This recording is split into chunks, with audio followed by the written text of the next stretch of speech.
नमस्ते दर्शकों, आज के इस विशेष कार्यक्रम में आप सबका हार्दिक स्वागत है।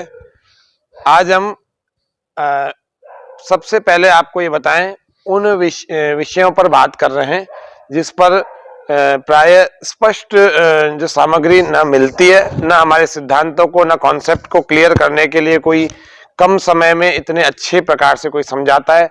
हमारे साथ ऐसे ही जीवन धर्माचार्य, वैदिक जीवन का दर्शन देने वाले, समाज को अंतर्राष्ट्रीय स्तर के ख्याति प्राप्त विद्वान आचार्य विष्णु मित्र जी वेदार्थी उपस्थित है। आचार्य जी, आपका हार्दिक स्वागत है जी। तो आज हम आचार्य जी से कुछ विशेष बातों को जानते हैं, क्योंकि हमारे पास युवाओं के बहुत सारे युवा जो लोग जुड़ते हैं योग व स्वास्थ्य के कार्यक्रम से भी और कई सारे ऑनलाइन माध्यमों से, तो वो अलग अलग प्रश्न जब पूछते हैं तो मैं कुछ प्रश्नों में मैं भी सोचता हूं कि इसको किसी और बड़े विद्वान से जो बहुत अच्छे स्वाध्यायशील हैं अथवा बहुत अनुभवी हैं अथवा इसी क्षेत्र में जो कई वर्षों से कार्य कर रहे हैं, तो उनसे मैं और ज्यादा स्पष्टता से पूछूंगा तो फिर मैं आपको बताऊंगा। तो ऐसे ऐसे कई सारे बुद्धिमान युवक युवतियां हैं जो विचारशील है, चिंतनशील है, धर्म को जानना चाहते हैं, मनुष्य जीवन को जानना चाहते हैं, मनुष्य जीवन का क्या जीवन दर्शन है वह जानना चाहते हैं। तो मैं आचार्य जी से सबसे पहला ही प्रश्न यही करूंगा कि संसार में इतने सारे जन्म हैं, इतनी योनियां हैं, इसमें ये मनुष्य जीवन का ये क्या है, या महत्वपूर्ण कौन सी योनि है ऐसी कोई? आदरणीय आचार्य जी, संसार में विभिन्न प्रकार के कर्म जीव करता है। उन कर्मों के जो फल मिलते हैं वो भी भिन्न भिन्न रूप के हैं। उन कर्म फलों के आधार पर विभिन्न प्रकार की योनियां जीवों को मिलती हैं। कोई उत्तम योनि मनुष्य को प्राप्त कर लेता है, कोई पशु पक्षी बन जाता है। तो ये विभिन्न प्रकार की योनियों का कारण तो जीव के अपने कर्म हैं। लेकिन इन सारी योनियों में, सारी जातियों में सबसे विशिष्ट जो जाति है वो मनुष्य जाति है। योनि का मतलब जन्म की बात कर रहे हैं आप? हाँ जी, हाँ जी, हाँ जी। किसी भी शरीर की बात, किसी भी शरीर की बात हो रही है, क्योंकि कुछ चीजों में सब जीव समान हैं। जैसे आहार हम भी लेते हैं मनुष्य लोग, और पशु पक्षी कीट पतंग सब लेते हैं। थकने पर विश्राम हम भी करते हैं, ये भी करते हैं। अगर कोई हमें डराए तो हम भी डरते हैं, ये पशु पक्षी भी डरते हैं। संतानोत्पत्ति हम भी करते हैं और ये भी करते हैं। इस प्रकार के कुछ विषयों में हम और पशु पक्षी आदि तुल्य हैं, लेकिन फिर भी हम विशेष हैं, और उस विशेषता का कारण है धर्म। यदि हमारे जीवन में धर्म है तो हम विशेष हैं, और धर्म नहीं है तो हम केवल शरीर से मनुष्य हैं, वस्तुतः हम मनुष्य नहीं हैं। जो धर्महीन है वो तो पशुवत है। इसलिए धर्म ही मनुष्य को विशेष बनाता है। कुल मिला के मनुष्य, आप कहने का मतलब है कि मनुष्य की विशेषता धर्म के कारण से है ना? अगर धर्म नहीं है तो वो फिर मनुष्य देह में होते हुए भी कोई मनुष्य मानव नहीं कहलाएगा ना। अच्छा, तो ये पहला हमारे जो है एक पहला सिद्धांत स्पष्ट हो गया कि इतनी सारी जो जन्म है, इतने सारे जीवों के, प्राणियों के जो जन्म है, इनमें मनुष्य जन्म विशेष है, मनुष्य का शरीर विशेष है, और वो इसलिए विशेष है क्योंकि मनुष्य के साथ धर्म जुड़ा हुआ है। ठीक है आचार्य जी? ठीक है। अब हम इसी से दूसरी बात और समझने का प्रयास करते हैं कि ये जितनी भी धर्म की बात की जाती है, इसको तो कई सारे लोग ऐसे बोलते हैं जैसे कोई अफीम का नशा हो।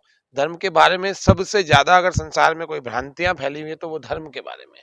तो कुछ तो मतों को धर्म कह देते हैं, कुछ अपने संप्रदायों को धर्म कह देते हैं, और कुछ अलग ही चीजों को धर्म कह देते हैं। कुछ अपनी बात को ही बाबा वाक्यम प्रमाणम को ही धर्म कह देते हैं, है ना? तो ये धर्म वास्तव में है क्या आचार्य जी? बिल्कुल कैसा इसका सिद्धांत बताया हुआ? देखिएगा, जो धर्म को अफीम कहते हैं वे इसलिए कहते हैं कि उनके माता पिताओं ने, उनके गुरुओं ने उन्हें धर्म का ज्ञान नहीं कराया है।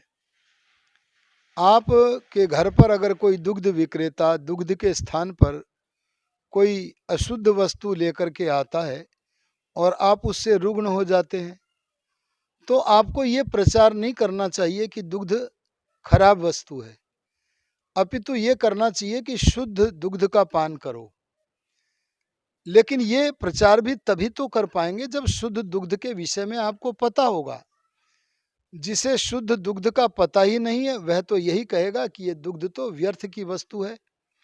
ठीक इसी प्रकार से जब पाठशालाओं में माता पिता आदि के द्वारा हमें धर्म का ज्ञान ही नहीं कराया जाता तो हम धर्म को अफीम कहेंगे ही। उन लोगों को बताना चाहिए कि धर्म एक कर्तव्य का नाम है। धर्म का पर्यायवाची नहीं हो सकता, पर उसका जो अर्थ मेल किसी शब्द से रहता है तो वह है कर्तव्य। जो करने योग्य है वह धर्म है। धर्म का दूसरा अर्थ जो धारण करने योग्य है वह धर्म है। और ये भी ध्यान रखने की बात है, धर्म के विषय में मैं संक्षेप में कहूँगा कि ईश्वर की आज्ञा का यथावत पालन करना धर्म है। ईश्वर की आज्ञा हमें तभी मिल पाती है जब हमारा मन पवित्र होता है, क्योंकि भीतर वाला आज्ञा तो सदा देता रहता है, लेकिन वो आज्ञा सबको महसूस नहीं होती। प्रतीत उसे ही होती है जो अपने मन को पवित्र करता है, उसे प्रभु के ज्ञान की किरणों से लाभ होने लगता है। तो उसके अनुसार चलना धर्म है, और अंतर्यामी की शिक्षा को, भीतर वाले की शिक्षा को ठुकरा देना अधर्म है। और पक्षपात रहित होकर विचार करना चाहिए। अयम निज है परो वेति गणना लघु चेतसाम, यह मेरा है यह पराया है, ये गिनती करना तो छोटे मन वालों की बात है। और यह भी ध्यान रखना चाहिए कि धर्म सब मनुष्यों का एक है। आचार्य जी आप विचार करो कि परमात्मा कितने हैं। वेद ने कहा एकम सत, वह परमात्मा एक है। हाँ, उस एक परमात्मा को हम विभिन्न नामों से तो पुकार सकते हैं, क्योंकि परमात्मा के गुण अनेक हैं, परमात्मा के कर्म अनेक हैं, परमात्मा के स्वभाव अनेक हैं। उन स्वभावों के आधार पर भगवान को पुकार सकते हैं। जैसे वह हमें कभी दंड देकर रुलाता भी है, उस समय हम भगवान को एक ही नाम से याद करेंगे, हे रुद्र हमारे को रुलाना बंद करो। कब तक रुलाओगे? जिस समय परमात्मा की दया हमें प्राप्त होती है, तब उसी सत्ता को जिसे हम रुद्र कह रहे थे उसे कहते हे दयालो, आप हम पर दया करो। आप हम पर कितनी दया करते हो। इसी प्रकार से जब जब जो प्रसंग होता है उस प्रसंग के अनुसार उस परमात्मा का नाम हमारे अंदर स्मरण में आता है। तो परमात्मा एक है, तो परमात्मा के दिए हुए धर्म सब मानव जाति के लिए एक है। अब देखो ना, संसार में एक पिता के यदि 10 पुत्र हैं तो वो 10 पुत्रों को संगठित रखना चाहेगा कि उनको तोड़ तोड़ करके रखना चाहेगा? बुद्धिमान पिता तो संगठित करके रखना चाहेगा। ऐसे ही परमात्मा अपनी संतानों को मत मतांतरों में तोड़कर नहीं रखना चाहेगा, बल्कि जोड़कर रखना चाहेगा। एक ही धर्म है। हम लोगों ने देखा है इतिहास के झरोखे से कि सृष्टि के आरंभ से महाभारत काल पर्यंत एक ही धर्म था। उसके पर्यायवाची बहुत थे, तब तो केवल धर्म कहना ही पर्याप्त था, क्योंकि धर्म के नाम पर विभिन्न मत मतांतर चले ही नहीं थे। तो धर्म कहने का एक ही अर्थ था बस। आजकल धर्म से पहले विशेषण लगाने की आवश्यकता पड़ गई है। इसलिए पड़ गई है क्योंकि हमें धर्म को मत मतांतरों से पृथक करके दिखाना है। लेकिन पहले धर्म के लिए विशेषण की आवश्यकता नहीं थी, क्योंकि धर्म स्वयं अपने आप में एक पूर्ण शब्द है। और हमारे मनु जी ने भी कहा है, धर्म जिज्ञासमानानाम प्रमाणम परमम श्रुति। बोले अगर किसी को धर्म की जिज्ञासा हो तो उसके लिए वेद की कही हुई बातें परम प्रमाण है। अर्थात वेद में जो कहा है वह बुद्धिपूर्वक वाक्य हैं और उन्हीं को हम धर्म माने। तो वेद का नाम धर्म है, और वेद तो सनातन है। सच्चे अर्थों में आप पूछे, हमें दृढ़ता के साथ ये कहना चाहिए कि हम सनातनी हैं। सनातन शब्द का क्या अर्थ होता है? सनातन शब्द का अर्थ है सदा विद्यमान रहने वाला। जो सदा विद्यमान रहता है वह सनातन है, और जो उत्पन्न हुआ विनाश को प्राप्त हुआ, उत्पन्न हुआ विनाश को प्राप्त हुआ, वे लोगों के अपने अपने मत मतांतर हैं। आप इतिहास से देखें तो नाना प्रकार के मत उत्पन्न हुए हैं और उनका विनाश भी होता चला गया है। पर जो कभी उत्पन्न नहीं होता, पहले की सृष्टियों में भी था, इस सृष्टि में भी है, आगे की सृष्टियों में भी होगा, और केवल इस धरती पर नहीं होगा, सारे लोक लोकांतरों में होगा, ज्ञात अज्ञात लोक लोकांतरों में होगा। क्यों? क्योंकि राज राजेश्वर परमेश्वर की वेदोक्त नीति सब मनुष्यों के लिए, सब स्थानों के लिए एक सी ही है, वह सर्वज्ञ है। इसलिए अगर आप यह पूछें सदा विद्यमान रहने वाला क्या है, तो हमें वेदों के स्वाध्याय से विदित होता है परमात्मा सनातन है। अर्थात परमात्मा के स्थान पर हम परमात्मा की मूर्तियों को, परमात्मा के चित्रों को अपनी अपनी कल्पनाओं से विभिन्न विभिन्न प्रकारों में कल्पित करके जो पूजन करते हैं, वे मूर्तियों की कल्पनाएं सनातन नहीं है। आप जाइएगा पहाड़ों पर घूमने, तो वहां मृत्यु का रूप परमात्मा का रूप दिखाते हैं, क्योंकि वहां पर अगर कोई एक्सीडेंट हो जाए तो सीधे मृत्यु ही होती है। तो उससे बचने के लिए भगवान को मृत्यु का रूप थाली में लेकर के आते हैं लोग, और उसमें पैसे चढ़ाते हैं। लेकिन वास्तव में परमात्मा जड़ नहीं है, वो तो चित्त स्वरूप माने चेतन है, जिसमें ज्ञान भी है, गति भी है। तो परमात्मा क्या है? सनातन। उसको समझना है। परमात्मा को सही समझने का अर्थ सनातन है, क्योंकि परमात्मा सनातन है। एक हम भी सनातन है, आत्मा भी सनातन है। हम का अभिप्राय यहाँ शरीर से नहीं है, क्योंकि शरीर तो नाशवान है, लेकिन आत्मा सनातन है। और आत्माओं के लिए परमात्मा ने यह सारी सृष्टि जिस वस्तु से बनाई, वह प्रकृति भी सनातन है। इसलिए प्रकृति के संबंध में, आत्मा के संबंध में, जीवात्मा के संबंध में जो ज्ञान है वो सनातन है। और वो सब ज्ञान अगर कहीं हमें मिल सकता है तो वो परम गुरु से मिलेगा। हमारे जो सांसारिक गुरु हैं ना, उनके पास भी जो परंपरा से ज्ञान आया है, हमारे गुरुओं के पास ज्ञान आया उनके गुरुओं से, उनके पास आया उनके गुरुओं से। ऐसे परंपरा से आप सृष्टि के आरंभ के युवा युवतियों के पास पहुंच जाओ कि आपसे पहले तो कोई नहीं थे, आपके पास ये ज्ञान नाम की वस्तु कहां से आई?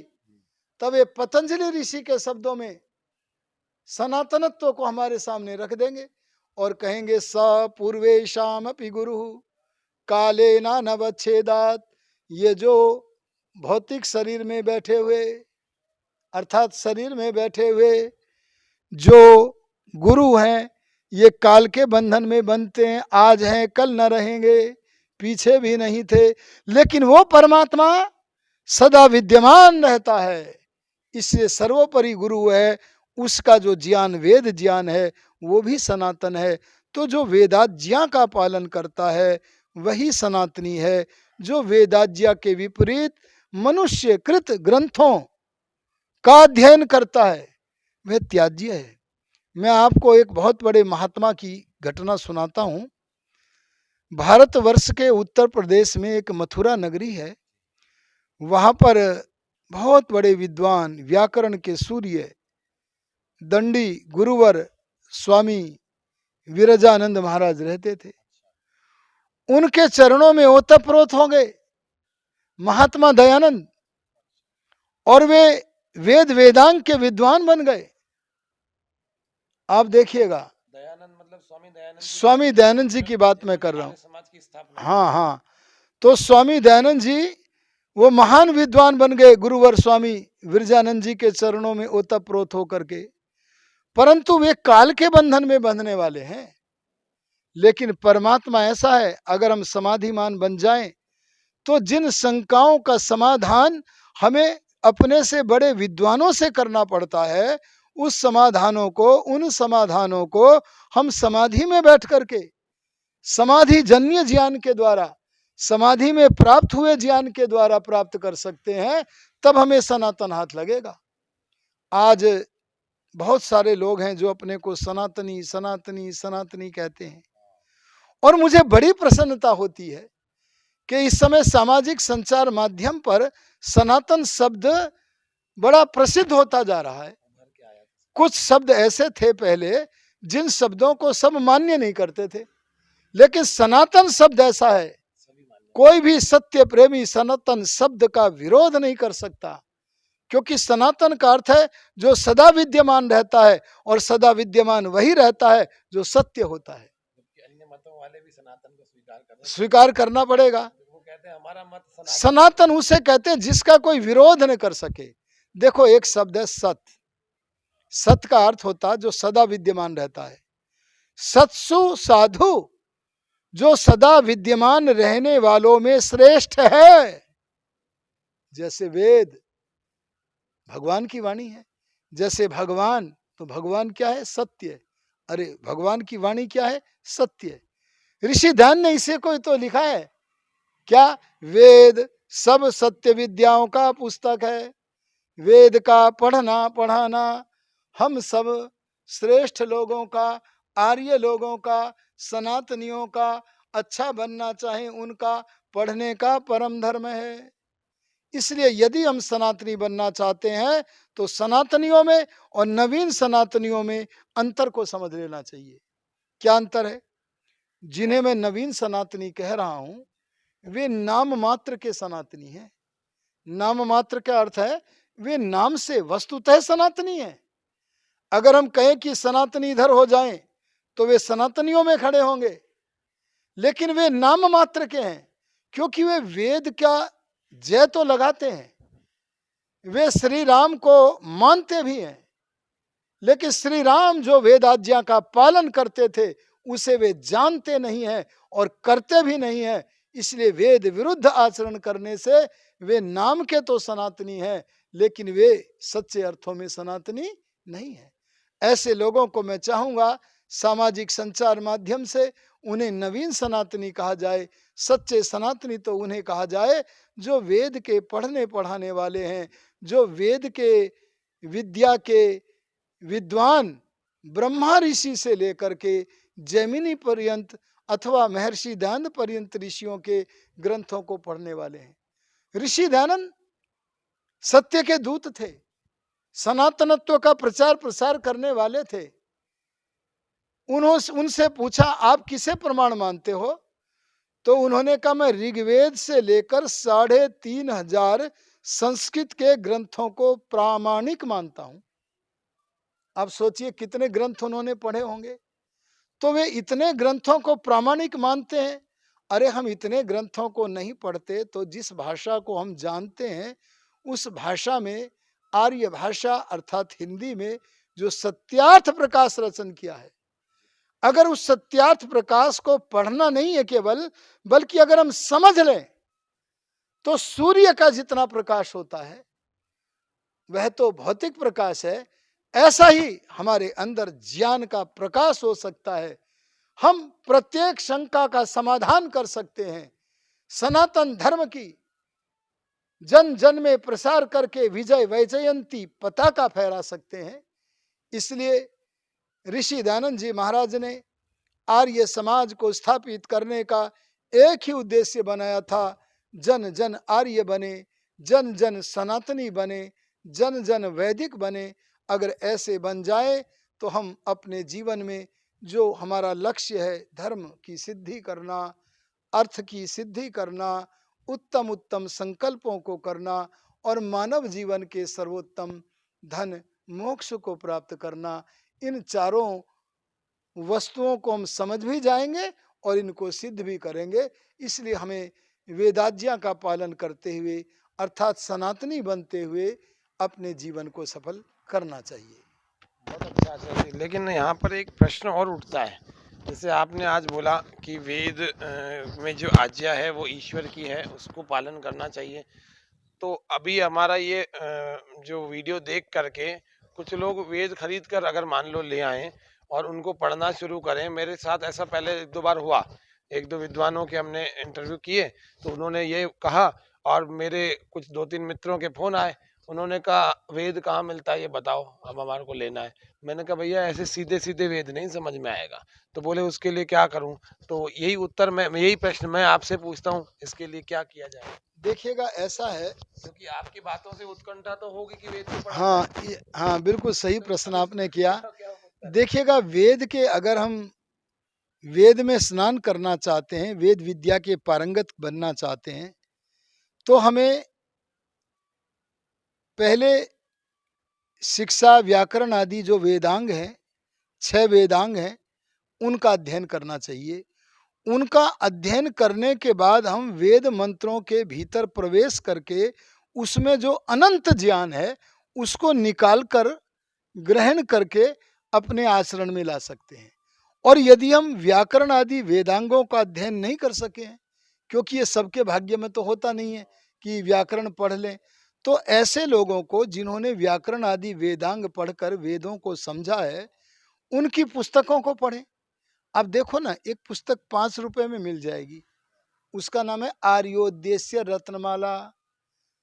वेदों में से 100 शब्दों को ढूंढकर महर्षि दयानंद जी ने बताया, ईश्वर क्या है, धर्म क्या है, अधर्म क्या है, सत्य भाषण क्या है, मिथ्या भाषण क्या है, स्तुति, प्रार्थना, उपासना, निरुक्तियां हैं शब्दों ये की सारी बातें हमारी भाषा में दया करके हिंदी में। दयालु दयानंद ने बताई हैं। और क्या करें, अब हम व्यवहार भानु पढ़ें। इसी प्रकार की पुस्तकों को वर्णोच्चारण शिक्षा पढ़ें, जिससे कि हिंदी हमें समझ में आ जाए। और उसके बाद सत्यार्थ प्रकाश पढ़ें, सत्यार्थ प्रकाश पढ़ें और वे ऋग्वेद आदि भाष्य भूमिका पढ़ें। ऐसा करने से वेदों के प्रति हमारी गति हो सकती है, क्योंकि जब तक हम दूसरों के किए गए अर्थों को पढ़ेंगे, तब तक वे अर्थ हमें समझ में नहीं आएंगे। हमें वेदांगों को पढ़कर, विशेषतः व्याकरण को पढ़ करके वेदों में प्रवेश करने की योग्यता को प्राप्त करना चाहिए। लेकिन जिनको व्याकरण नहीं आता, उनको भी विद्वानों की पुस्तकों से सहारा लेना। सत्यार्थ प्रकाश जैसे केवल ऋषि मुनियों के ग्रंथों को, स्वामी विरजानंद जी ने कहा था, मैं आपको कह रहा था, ए दयानंद, एक कसौटी देता हूं कि तुम ऋषियों के ग्रंथों को ही पढ़ना। जीवन समय है, कितना भी लंबे जियो वो भी थोड़ा है। अगर तुम ऋषियों के ग्रंथों को पढ़ोगे, वहां वेद की ही बातें मिलेंगी, ईश्वर के विषय में ही मिलेगा। और अगर मनुष्यों की, कौन से मनुष्यों की, जो ऋषि नहीं हुए हैं, उनके ग्रंथों को पढ़ोगे, उसमें वेद की कहीं प्रशंसा मिलेगी, कहीं निंदा भी मिलेगी, कहीं ईश्वर की प्रशंसा मिलेगी, कहीं निंदा भी मिलेगी। इसलिए मनुष्य कृत ग्रंथों को छोड़कर हमें केवल उन्हीं पुस्तकों को पढ़ना चाहिए जो वेदों के महान विद्वान सनातनी, दयानंद, ब्रह्मा, पतंजलि, कणाद, गौतम जैसे ऋषि हुए हैं, उन्हीं को पढ़ना चाहिए। अन्य पुस्तकों को पढ़कर अपने जीवन के अमूल्य समय को विनष्ट होने से बचाना चाहिए। अच्छा जी, आपने बहुत बड़ी समस्या का समाधान कर दिया, कई सारे युवकों के मन में जो सवाल आता है उसका। अब आप ही की बातों से प्रासंगिक मुझे दो तीन पंक्तियां भजन की याद आती है, मैं सुनाकर फिर आज के इस वीडियो को हम समापन करेंगे। तो आप जितने युवाओं के जो प्रश्न हो, इस वीडियो के नीचे आप कमेंट करके आचार्य जी से पूछ सकते हैं। इस वीडियो में आचार्य जी का नंबर डिटेल में दिखा देंगे। आचार्य जी से आप बात भी कर सकते हैं कभी व्हाट्सएप आदि पर समय आदि लेकर के, तो आचार्य जी आपकी शंकाओं का समाधान भी करेंगे निश्चित रूप से। इनके वीडियोस को बहुत सारे चैनलों पर और बहुत सारे लोगों के द्वारा देखा जाता है, तो आप कमेंट करके अथवा व्हाट्सएप नंबर पर समय लेकर के ही यदि आप कोई जिज्ञासा हो, नहीं तो इनके लगभग बहुत सारे काफ़ी विषयों पर इनके वीडियोस आप यूट्यूब पर सर्च करके देख सकते हैं, सुन सकते हैं। फिर भी कोई शंका रह जाए तो आप पूछ सकते हैं। तो आपकी बात से मुझे वो याद आ रहा है जो योग दर्शन का आपने सूत्र कहा परमात्मा के विषय में, कौन कहे तेरी महिमा, कौन कहे तेरी माया, किसी ने हे परमेश्वर तेरा अंत कहीं ना पाया, कौन कहे तेरी महिमा, कौन कहे तेरी माया। अजर अमर अविनाशी कण कण में व्यापक है, सबसे पहला उपदेशक और अध्यापक है। गुरुओं का भी गुरु है ईश्वर, हाँ गुरुओं का भी गुरु है ईश्वर, ऋषियों ने फरमाया। कौन कहे तेरी महिमा, कौन कहे तेरी माया, कौन कहे तेरी महिमा, कौन कहे तेरी माया। एक और जो हमारे इस पूरे कार्यक्रम को, जो आज का वीडियो है, इसको पूरे को एक बड़े अच्छे स्वरूप में ले जाने की दिशा जो दिखाती है, कुछ पंक्तियां एक याद आ रही हैं। हम देखेंगे, हाँ निश्चय है कि हम भी देखेंगे, हम देखेंगे, जब आर्यावर्त की भूमि पर वेदों की ऋचाएं गूंजेंगी, हर बालक गुरुकुल जाएगा और विद्या फलेगी फूलेगी, जब नाम रहेगा सनातन का, हाँ बस नाम रहेगा सनातन का, जो अनंत है और अनादि भी, ऋषियों के भजन है। कभी मैं फिर और अगले किसी कार्यक्रम में पूरा प्रस्तुत करूंगा दर्शकों। आज हम यहीं पर आपसे आज्ञा लेते हैं। आप सभी आचार्य जी को जरूर सुने। आचार्य जी का इस कार्यक्रम में आने के लिए बहुत बहुत धन्यवाद हृदय से करता हूँ। आप सभी दर्शकों को भी सादर नमस्ते। आज इतना ही। जय हिंद, जय भारत।